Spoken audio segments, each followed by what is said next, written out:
Fala, meus queridos, tudo bem? Graça e paz do Senhor Jesus seja com você, com a sua família. Para a glória de Jesus, nós estamos aqui mais um estudo de célula, ok?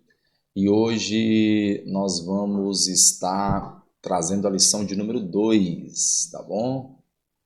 A lição de número 2, nós vamos estar trazendo aqui hoje a lição aqui, o estudo para vocês. Vou dar uma detalhada nele. E em nome de Jesus, Deus vai falar poderosamente ao nosso coração. Pessoal, eu gostaria que vocês fizessem um feedback para mim, deixassem os comentários aí no grupo, só para ver como é que está, qual a percepção suas dos estudos, né? Principalmente esse estudo novo agora, eu sei que talvez vocês não vão conseguir me dar um feedback agora, porque essa é a segunda lição. Mas depois dessa lição, que vocês mandassem alguma coisa falando comigo, ó pastor, eu estou gostando, ó pastor, melhor aqui, ó pastor, faz isso, que a gente vai nos adequando aqui, tá bom? Eu vou trabalhando aqui, vocês vão trabalhando aí, eu vou ajustando aqui, vocês vão ajustando aí, eu vou corrigindo vocês em alguma coisa, vocês vão me corrigindo aqui, então esse trabalho tem que ser um trabalho mútuo, né? Um ajudando o outro, tá bom?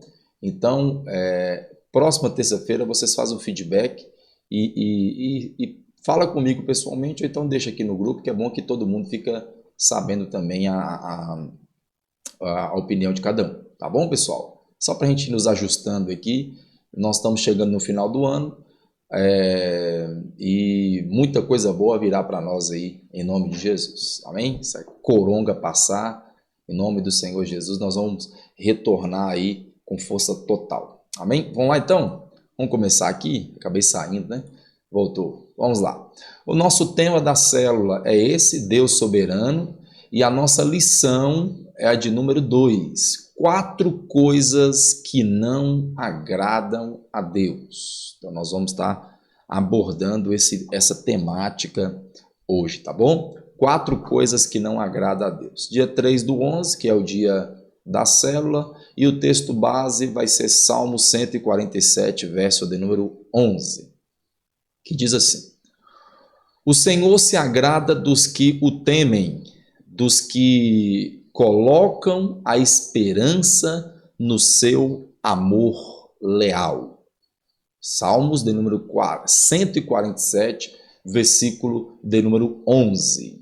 Vamos ler a introdução?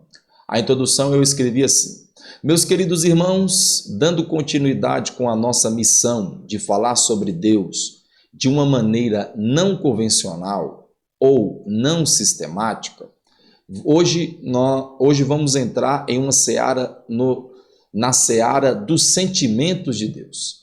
Hoje vamos falar daquilo que ele se agrada, mas a nossa ênfase será no que ele não gosta, aquilo que nas Escrituras se diz abominável a ele. O bom é que teremos a chance, com esse estudo, de fazer o contrário de tudo aquilo que é ruim aos olhos do Senhor. Então, qual é o nosso objetivo? Eu já coloquei até na introdução aqui.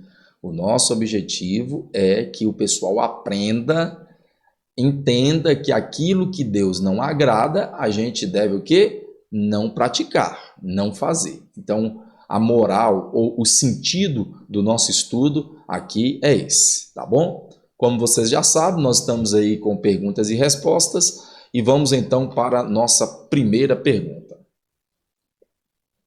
A título de introdução, gostaria de saber de você ou de vocês o que é coisa... Está errado aqui. Qual é a coisa que mais te agrada? Aqui está errado, viu? Qual é? Qual é? Deixa eu até... Qual é?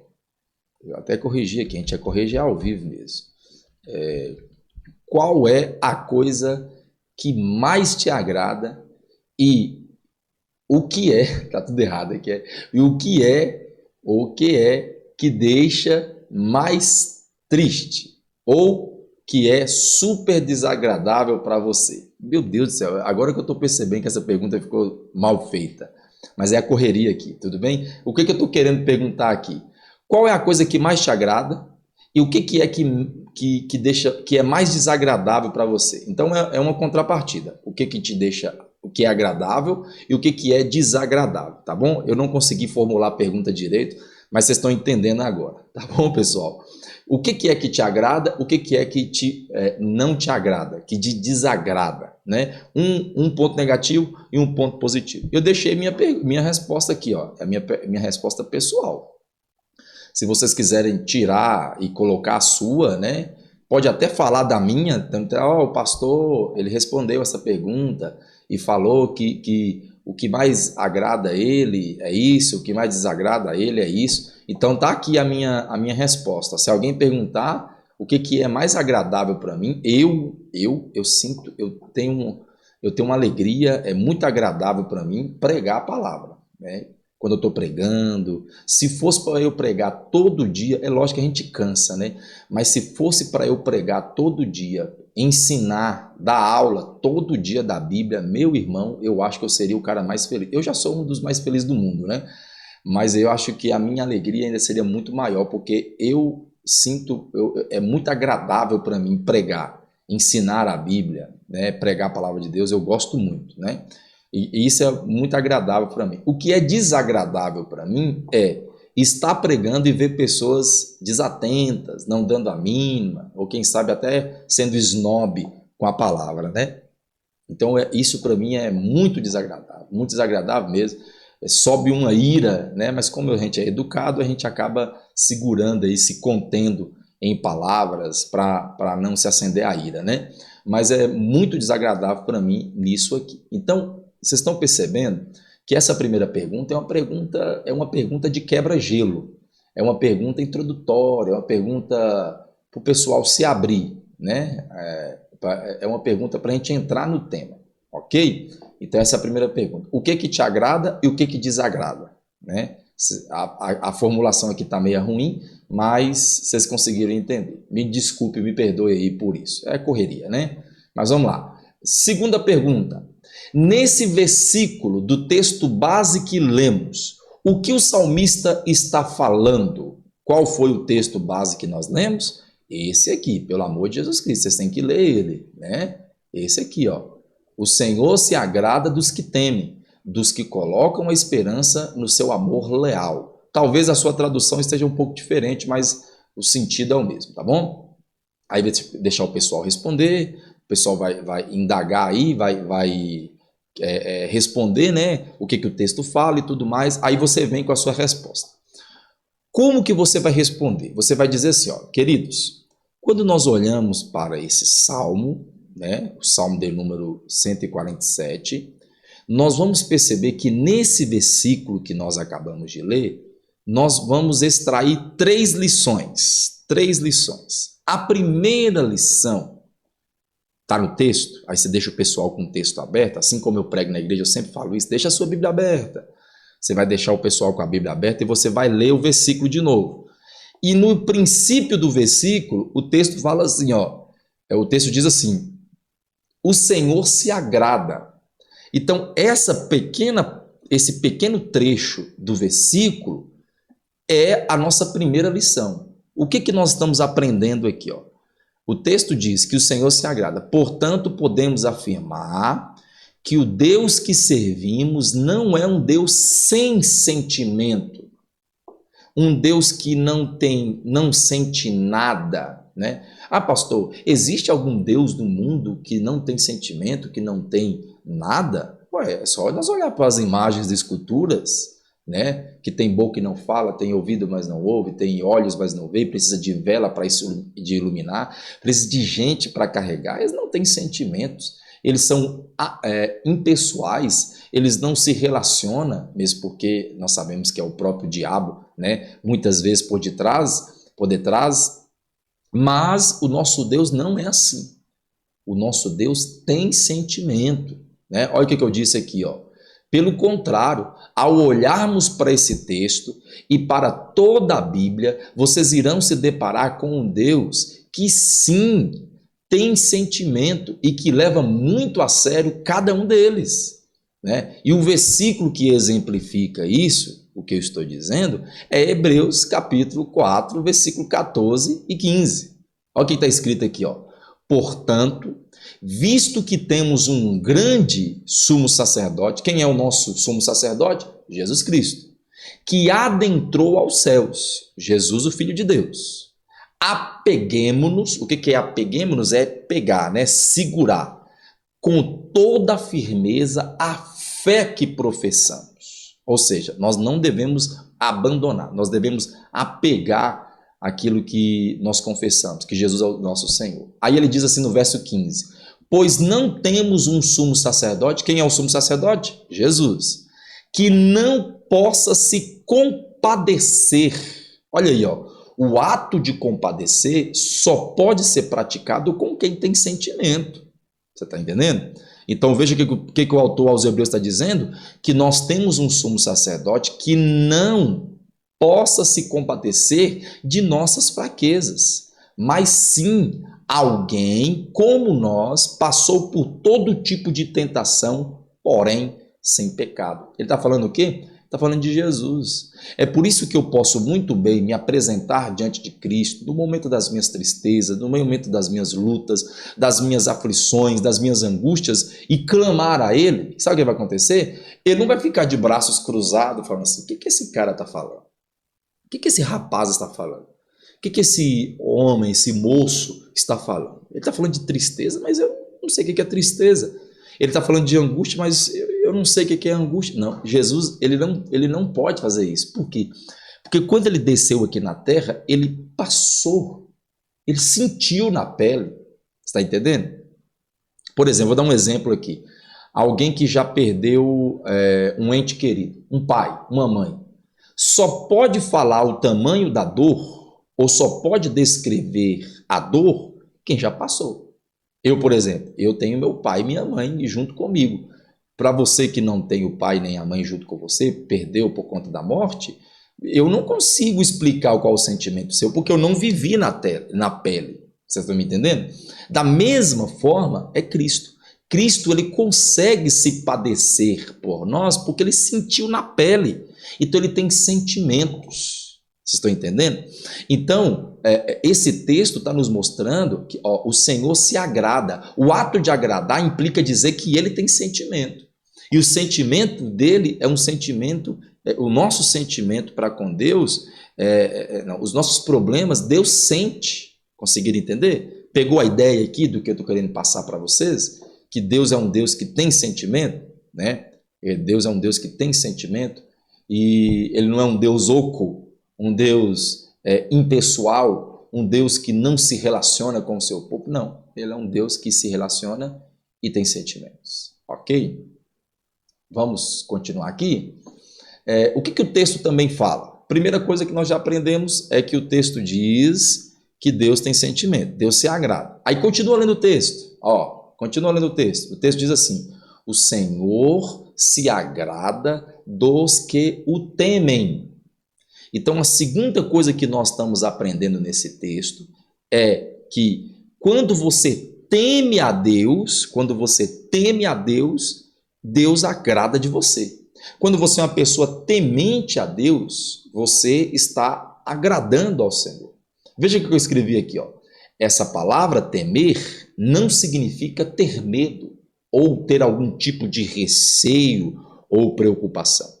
Esta palavra está escrita no sentido de ser reverente ao Senhor, respeitá-lo como Deus soberano, adorá-lo naquilo quem ele é. Portanto, Deus se agrada na sua veneração. Quando você teme, você está venerando, você está respeitando, você está adorando a Deus. Então, esse tipo de temor, Deus se agrada. Porque você está respeitando, olha o que eu coloquei aqui, ó, porque se você o respeita e teme, de fato ele é o Senhor da sua vida. Se ele é o Senhor da sua vida, você respeita. Se ele é o Senhor da sua vida, você reverencia. Se ele é o Senhor da sua vida, você o teme.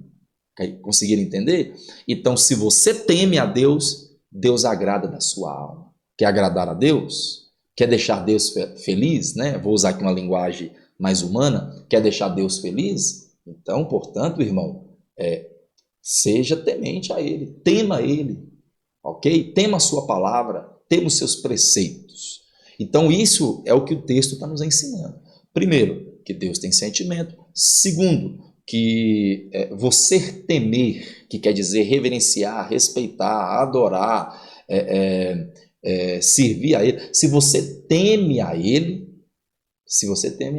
você agrada ao Senhor. E existe o terceiro ponto, que é o terceiro ensinamento que o texto nos revela, que é a parte final, né? Que diz assim, ó, vou ler aqui do começo. O Senhor se agrada dos que os temem, dos que colocam a esperança no seu amor leal. Então, primeira coisa que nós aprendemos, Deus é um Deus que tem sentimento. Segunda coisa que nós aprendemos, se eu quero agradar a Deus, eu tenho que temê-lo. Terceira coisa que eu aprendo é que quando eu coloco o meu amor, a minha esperança no amor de Deus, quando eu confio no amor de Deus, isso também agrada ao Senhor. Conseguiram entender? Olha o que eu escrevi aqui, ó.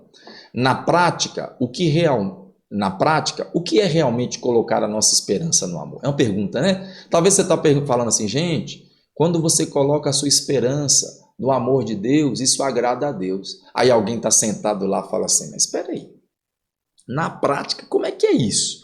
Como é que eu faço isso? Né? E a resposta é bem simples. Aqui, ó, é bem simples. Basta você compreender, olha a resposta. Basta você compreender que o amor de Deus não muda. Lembra daquela música, né? Que o amor de Deus não muda? Pois bem, pessoas mudam, cidades também mudam, o mundo muda e quase que diariamente, né? Mas o amor de Deus permanece ao mesmo jeito, da mesma forma, certo? Esse amor não sofre variações de mudança. Então nós temos que entender isso, que o amor de Deus não muda. E ao entender esse amor, olha o que eu coloquei aqui, ó, devemos agarrar a ele, principalmente quando nós estivermos em prova, que é no meio da prova que a gente mostra o amor para Deus, né? No meio da prova. Quando a prova se acampa ao redor da minha alma. Portanto, Deus se agrada disso, na confiança no seu amor e da sua fé. Olha o que nós estamos aprendendo aqui com um versículozinho tão pequenininho, né? E olha que eu estou sendo superficial. Eu poderia adentrar profundamente em cada um desses pontos aqui, que nós ficaremos a noite toda ministrando essa lição de célula. Mas ó, para você ver, um versículozinho nós aprendeu 3 coisas aqui interessantíssimas. Primeiro, que Deus tem sentimento. Segundo, que para eu agradar a Deus eu tenho que, primeiro, ter temor a Ele. E terceiro, eu tenho que confiar no seu amor, crer no seu amor, ter esperança no seu amor. Quando eu pratico essas 2 coisas, eu agrado a Deus. Um Deus que tem sentimento por nós, que se compadece por nós. Um Deus que se relaciona conosco. Então isso agrada a Deus. Amém? Então é isso aí que o texto está nos dizendo a respeito de como agradar a Deus, certo? Mas a nossa ideia aqui dessa lição não é falar do que agrada a Deus. A minha ideia é falar com aquilo que desagrada a Deus, né? Então a pergunta nossa terceira, para entrar nesse ponto aí onde eu quero chegar, as 2 primeiras foram praticamente introdução, nós vamos então para a terceira pergunta. A terceira pergunta é essa aqui, ó. Conforme a Bíblia, o que são as coisas que mais desagradam a Deus? Aí o pessoal vai responder um tanto de coisa e provavelmente todos eles vão estar certos, né?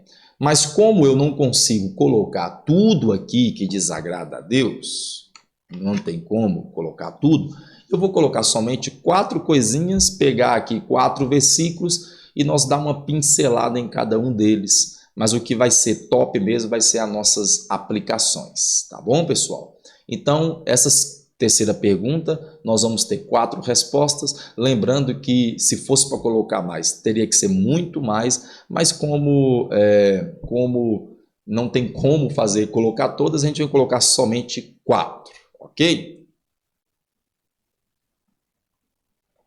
Vamos lá então. Nessa lição nós vamos abordar somente 4 coisas. Primeiro, mentira.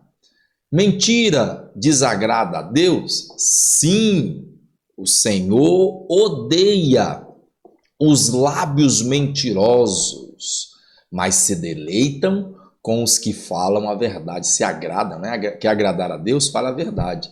O texto está dizendo que você provoca o ódio de Deus, né?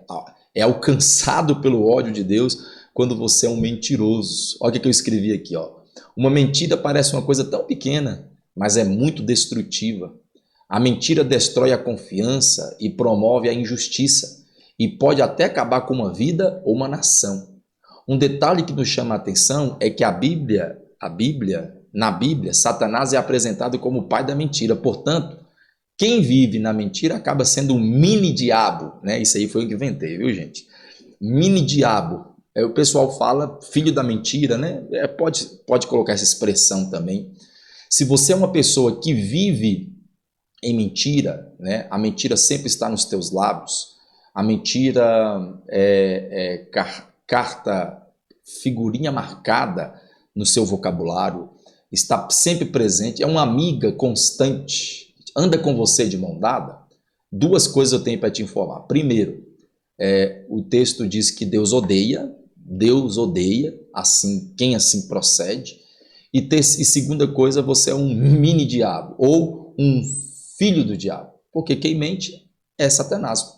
A própria Bíblia diz que o diabo é o pai da mentira.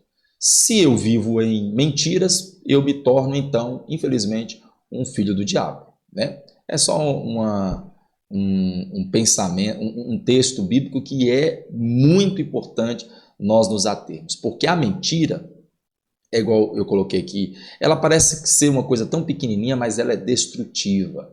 Ela pode acabar com família, acabar com filhos, acabar com emprego, acabar até com a nação, né? Inclusive, eu já preguei aqui na igreja sobre a mentira, e eu conto a história de 4 repórteres que foram até o aeroporto, esperar a chegada de um príncipe, um presidente de um país distante, e que acabou, o príncipe mudou a rota, e aqueles 4 repórteres ficaram a ver navios, né?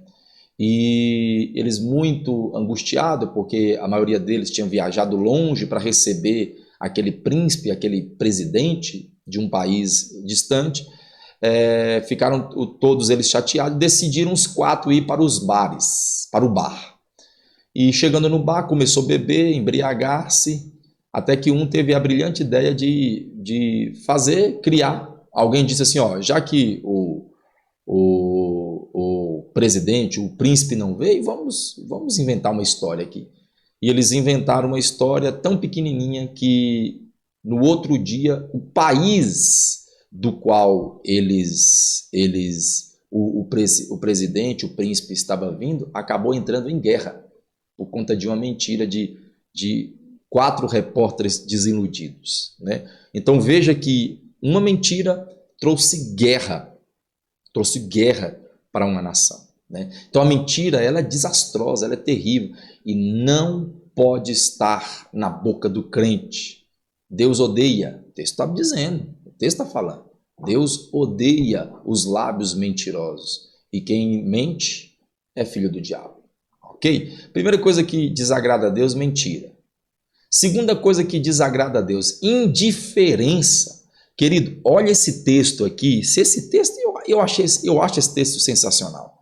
1 João capítulo 3, versículo 17. Se alguém tiver recursos materiais e vendo seu irmão em necessidade, não se compadecer dele, e aqui, olhe para mim, aqui não é tipo assim, você tem condição de ajudar, aí você vê alguém precisando, aí você olha para ele e fala, oh, Dazinho, oh, que coitado, oh, Senhor, eu estou com peso no meu coração por essa situação. Não esse tipo de compadecer.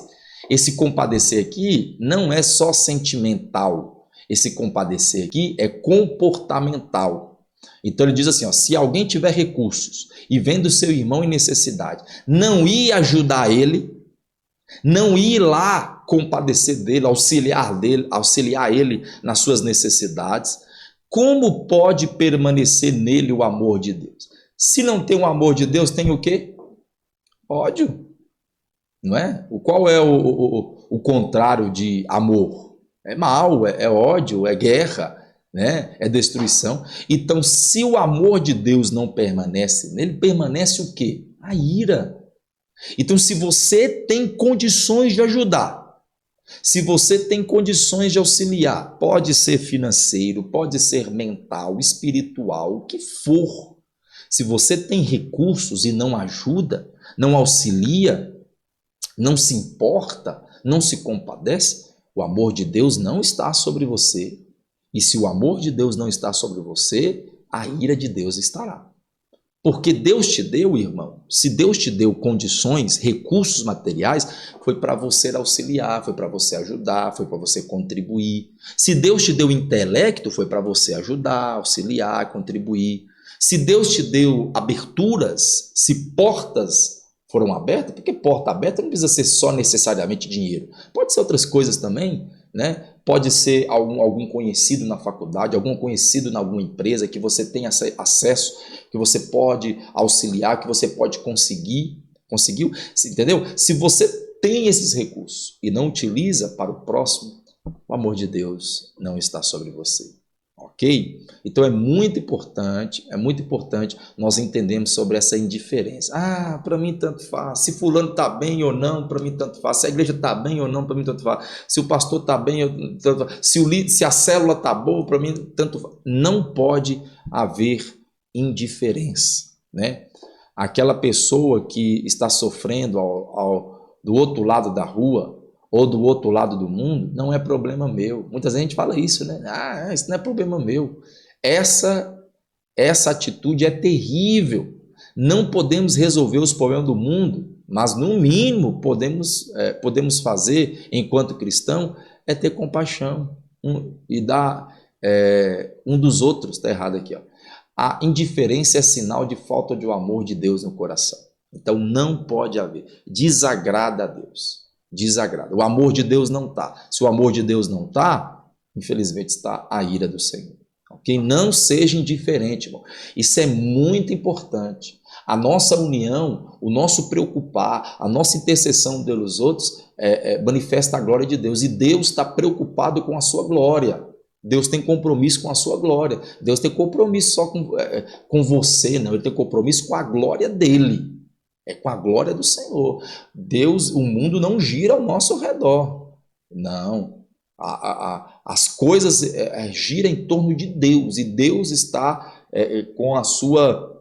Deus, ele está com Deus, ele criou um vínculo, uma responsabilidade com a sua própria glória. Um compromisso, a palavra fugiu, mas agora voltou. Deus fez um compromisso com a sua própria glória. Cristo morre na cruz para a glória de Deus. Nós somos salvos para a glória de Deus. Ok? Inclusive, eu até estou bolando aqui um seminário onde eu vou falar sobre isso, sobre a glória de Deus. Tá bom? Em breves teremos mais novidades. Ok? Vamos lá. A terceira coisa que desagrada a Deus é o egoísmo. Egoísmo. Tiago capítulo 3, versículo 16. Pois onde há inveja e ambição egoísta, aí há confusão e toda espécie de males. Muitas vezes o egoísmo vem do mesmo lugar que a indiferença. A luta pela sobrevivência é difícil, mas não podemos pensar só em nós próprios. Se Jesus tivesse sido egoísta, todos nós estaríamos condenados. O egoísmo destrói relacionamento e provoca muitas lutas. Mas quando procuramos o bem uns dos outros, encontramos muita paz e felicidade. Veja bem, ser indiferente é uma coisa, né? Apesar que egoísmo e indiferença vem na mesma raiz, mas ela tem uma diferença. A pessoa que é indiferente é assim, ó, tô nem aí. Pode estar acontecendo o que for, eu não importo, não vou ajudar, não vou contribuir, não quero nem saber. Esse é o indiferente. O egoísmo é como? O egoísmo é aquele que fala assim, ó, eu quero tudo para mim, eu vou fazer de tudo para sobressair, eu vou pisar na cabeça de quem for, eu vou subir sobre as costas de quem for, porque eu quero, eu vou conseguir. Eu posso, eu sou o melhor, e quem estiver na minha frente eu vou passar por cima. Viu aí? Então esse é o egoísmo, também desagrada a Deus. E Tiago fala assim, ó, aí há confusão e toda espécie de males. Eu não vou nem citar aqui quais são as espécies de males que pode vir, né? A começar do diabo, que é o ápice aí, né? Do mal, até as coisas pequenas, como pensamento, como sonhos, como projetos. Toda espécie de mal pode ser manifesto aí na vida de quem é egoísta, porque quem é egoísta desagrada a Deus, ok? Pessoal, o tempo está se estendendo e por isso que eu estou sendo mais rápido, né? E quarto e último lugar, a quarta atitude que desagrada a Deus é a rebeldia. 1 Samuel capítulo 15, número 23 diz assim, pois a rebeldia é como o pecado de feitiçaria e a arrogância como o mal da idolatria. Assim como você rejeitou a palavra, ele rejeitou como rei. Eu vou ler aqui, ó. Desta vez a feitiçaria, e a Bíblia diz, oh meu Deus do céu, estou com as vistas boas não. Deus detesta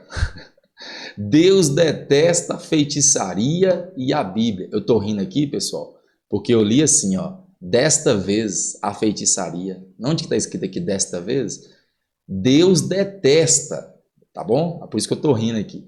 Deus detesta a feitiçaria e a Bíblia diz que a rebeldia é igualmente ruim. Quantas vezes queremos fazer as coisas do nosso jeito e não nos submetemos a Deus?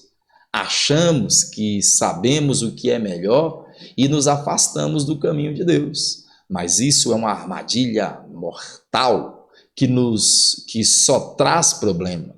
Procurar fazer a vontade de Deus é sempre a opção melhor, ok? O que é rebeldia? É não fazer a vontade de Deus, é não cumprir o querer dele. Pelo contrário, não é somente não cumprir, não é somente não realizar, é fazer o contrário.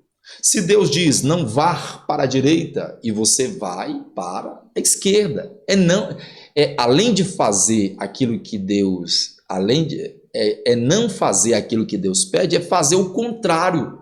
Isso é rebeldia. E a rebeldia provoca então o desagradar de Deus, ok? Então esses são as nossas quatro atitudes que desagradam a Deus, ok? Poderia ser mais, poderia, mas é somente 4 aqui, tá ótimo, de bom tamanho, ok? Vamos para a aplicação? Chegou um momento muito bom, momento de refletirmos, né? As nossas aplicações, todas elas são à base de perguntas e as respostas não serão respondidas com voz audível, voz alta, serão respondidas na voz da consciência dos nossos irmãos. E a primeira pergunta será essa: qual é a sua posição? Você pratica atos que agradam a Deus ou desagradam a Deus? Querido, o que você está fazendo na sua vida, ele agrada a Deus? Deus pode estampar em um telão público tudo aquilo que você faz, tanto na vida pública quanto na sua vida privada, no seu particular, na sua casa. Deus pode colocar em um telão ao vivo, né, de várias cores, ou melhor dizendo, Full HD, ele pode colocar imagens em um telão Full HD dos seus pensamentos, ele pode colocar o áudio daquilo que você pensa, daquilo que você fala, ele pode expor essas coisas que você pensa, que você faz, que você fala, elas agradam a Deus ou elas não agradam ao Senhor? Pois a Bíblia diz que Deus vê tudo, Deus enxerga tudo. Se eu perguntar a Deus, como é que fulano está? Ele vai falar, agradável a mim ou desagradável a mim? Né? Essa é uma primeira pergunta, uma pergunta para refletir. Segunda pergunta, para refletir também. Quando você comete algum ato de pecado, você se sente constrangido, decepcionado? Ou para você tanto faz, tanto fez? Que sentimento que surge no seu coração quando você se pega fazendo algo que desagrada? Você é indiferente? Na hora que eu estava ministrando aqui, você vai falar, viu? Na hora que eu estava ministrando aqui sobre mentira, você falou assim, rapaz, eu sou mentiroso. Você pensou em mudar? Ou você, para mim, tanto faz, um dia eu melhoro, né? Qual foi o sentimento que surge? Porque se o sentimento seu foi de tanto faz, tanto fez, é hora de nós colocarmos a mão sobre a sua cabeça e expulsar esse demônio que está aprisionando a sua alma. Agora, se você se sente constrangido, decepcionado, parabéns, você é um cristão verdadeiro. Amém? Perguntinha para a gente refletir. E última pergunta é, qual é o seu nível de preocupação em agradar a Deus? Baixo ou alto? Você acorda pela manhã pensando, meu Deus, o que eu vou fazer para agradar o Senhor? Ou você é aquela pessoa que acorda e só lembra de Deus na hora que vai deitar? E olhe lá. Geralmente só lembra de Deus nos domingos, nos dias de culto, né? Qual o seu nível de preocupação em agradar a Deus? Queridos, são perguntas para refletir, né? E tenho certeza que Deus será generoso, gracioso conosco aí, com o pessoal, em nome de Jesus. Amém, pessoal? Graças a Deus, finalizamos então aqui a nossa lição. Que o Espírito Santo de Deus ajude vocês aí a ministrar ela ao coração do povo, ao coração dos nossos irmãos. E em nome de Jesus vai dar certo. Precisar de qualquer coisa, estamos à disposição. Tiver em dúvida, com a dificuldade de alguma coisa, pode entrar em contato comigo ou com o Ratos, que nós estaremos aqui prontos para auxiliá-los. Ok? Forte abraço, fique com Deus, até a próxima. Tchau, tchau.